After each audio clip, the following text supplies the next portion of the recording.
Shalom, shalom. All praise Yahweh Shem Yahushai in these last days. All right, we got another account and another evidence, right? Which I'm pretty sure a lot of brethren and people done read this before. But this is a man that came from West Africa. All right, so-called West Africa.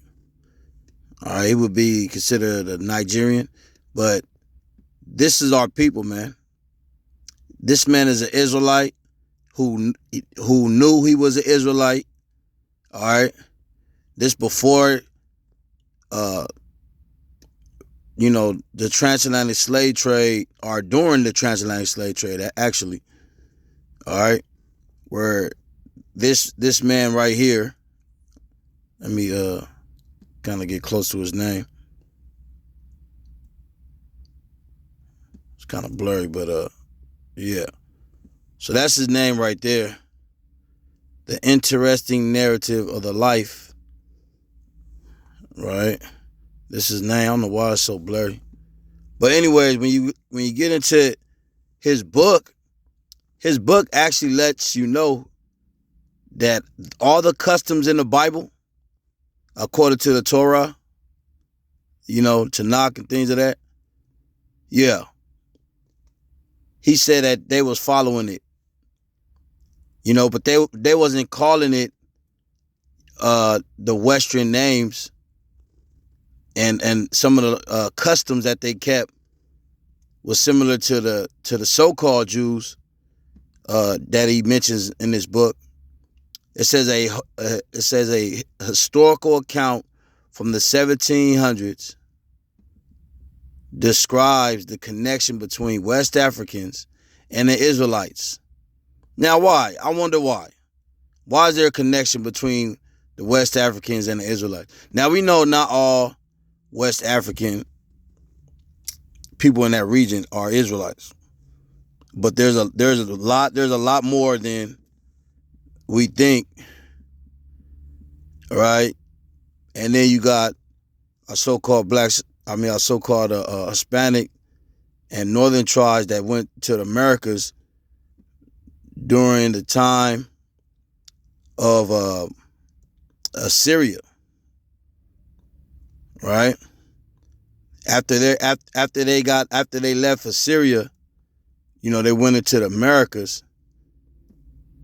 All right, and matter of fact, the Moors was also, or not was, but was Israelites, because the Moors, the Moor Empire that was back then during the 1400s, or during the Dark Ages rather.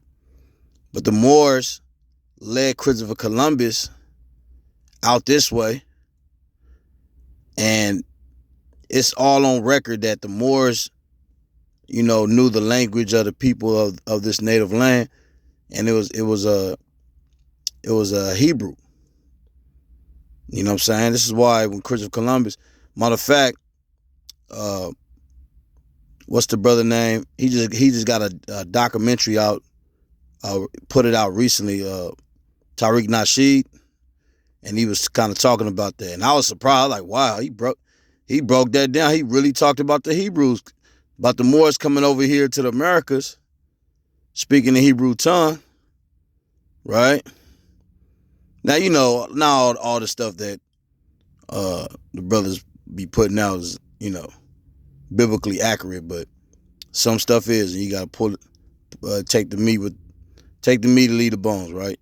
But anyways, just to show you this brother right here, if you ever get this man's book, this one of our ancestors, man. He was from the tribe of Igbo. All right, now the Igbos are known Israelites, right? From the tribe of Igbo.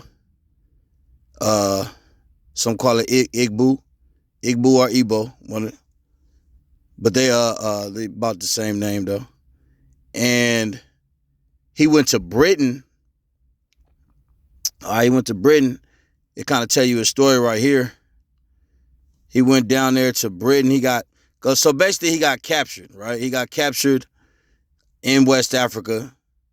He was in the slave ship. He goes into detail what it was like.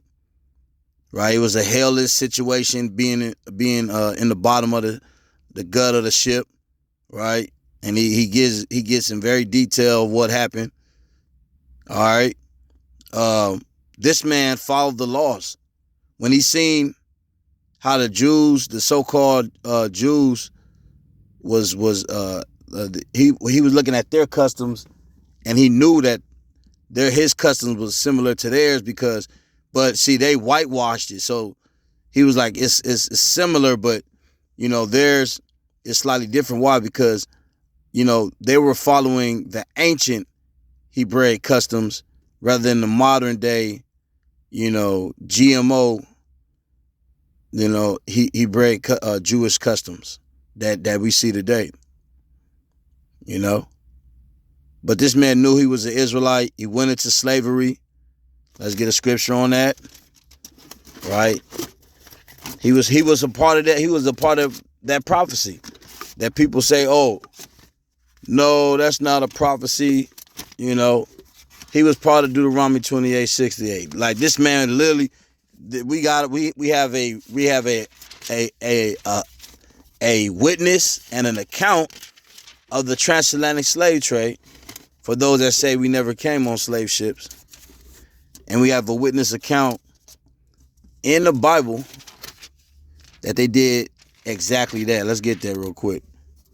This is the book of Deuteronomy, chapter 28, verse 68. And the Lord Yahweh shall bring thee into Egypt again with ships. By the way thereof I spake unto thee, thou shalt see it no more again. And there you shall be sold unto your enemies for bondmen and bondwomen, and no man shall buy you, meaning redeem you. All right. Now, when you look at this picture, let's pull that out real quick. We see the same account, and he went into slave ship. It says, I don't know his name like that. He says, known for most of his life as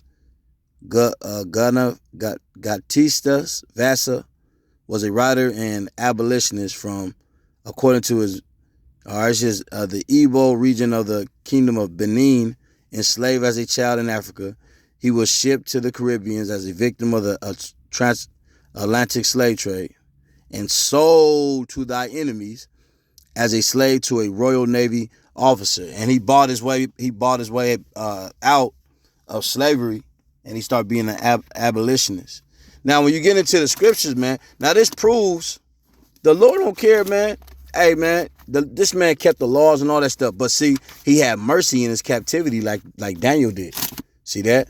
So you can be a righteous individual, but the Most High, when he punishes all,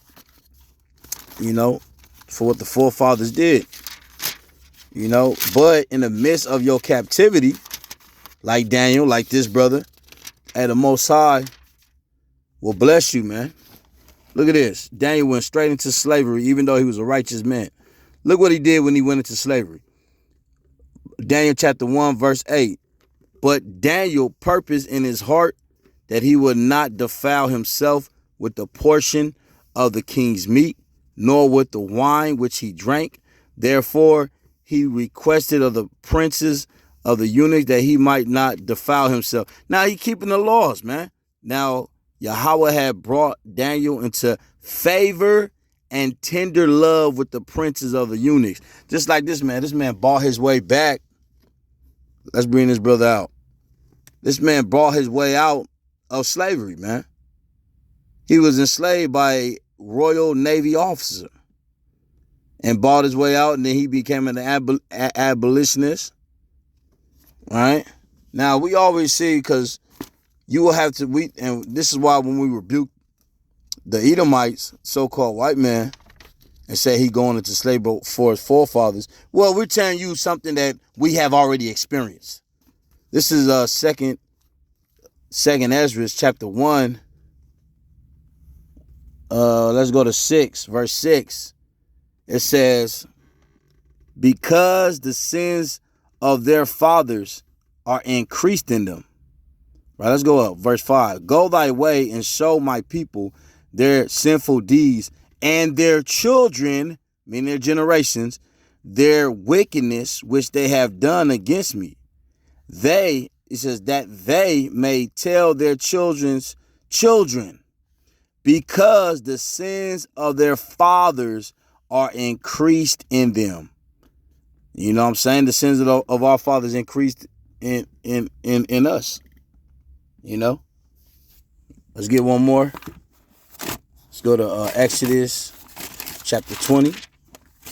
Yeah, so, regardless, you have to pay for what your forefathers did, regardless of how a person feels about that. It says Exodus chapter 20, verse 5. Thou shalt not bow down thyself to them. And we did that most of the time, especially when we was in West Africa. When we first got there, if you read the book from Babylon Timbuktu, when we first got there, we kept our customs, kept the laws. We were just in a strange land.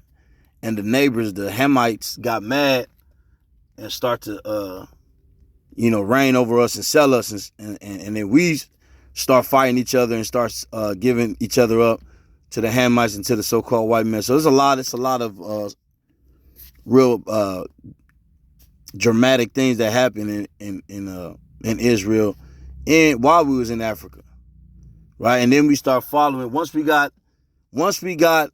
enslaved by the Arabs during the Arab Sub-Saharan slave trade, we adopted to their customs. And we got Muslimized, if that's a word. We turned to Muslims. We turned Muslims because that's what our captive oppressors was under. And so by the time they gave us to the so-called white man with the Hamites, we was already in the Islamic customs. That's why when they made that movie Roots, the first Roots, they were trying to portray as though those Israelites started in the belief of Islam, when that was not true in a sense, because when we got here, some of us was under Islamic belief. Some of us came off the ship with Islamic beliefs, but see, what we didn't know, that's the missing link, was that we was enslaved by them before we got given to the so-called, white man, right? So it says, thou shalt not bow down thyself to them, right?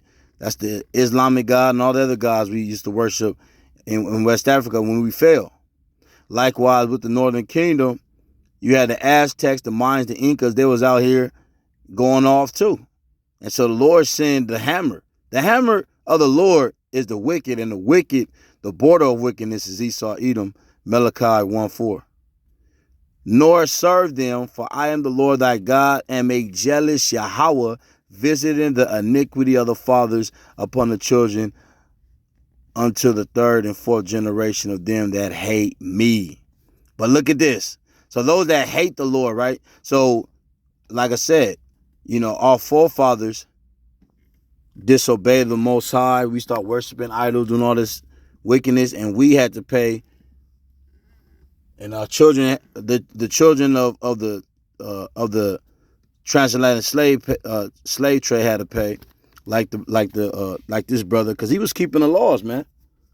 That man was keeping the laws. He knew who Yahweh Shai was, all that.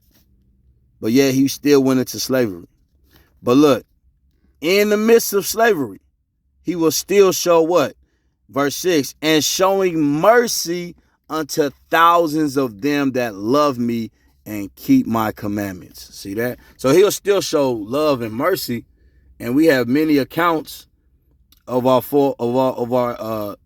elders and forefathers, foremothers that came this way and got graced, and was mighty warriors and noble women, in America and in these different other places, man. Even in the what was it? in the Caribbeans, there was this major rebellion by I forgot the brother name, but hey man, the brother was a mighty warrior. He was a mighty warrior. You know, they end up living up in the jungle somewhere in Brazil. They even got a statue of him. I might pull it out on the next one, but just to show you, like, you know, we were always when our forefathers broke the laws, it was kind of the reaping what you sow idea, because whatever they sown, generations later we reaped.